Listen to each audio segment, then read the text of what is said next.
I have the Samsung Galaxy Watch Ultra, and I'll be showing you how to change the screen timeout period. That's basically the amount of time the screen stays on before it automatically turns itself off. So what you want to do is go into the main menu. So to the main settings page. So swipe up and tap on settings.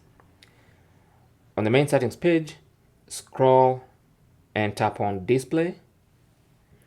And then under display, scroll until you get to screen timeout.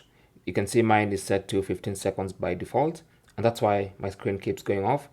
Now if I tap on that, I can increase that to 30 seconds or a minute. Okay, now I'm just going to go for a minute because of these tutorials, but you can set it to 30, which is a sweet spot between 15 seconds and 1 minute. Okay, so that's basically how you can change the screen timeout period. Once you select, it's going to be there, and then now you can go back to the watch face. Thanks for watching. Comments and questions down below, and good luck.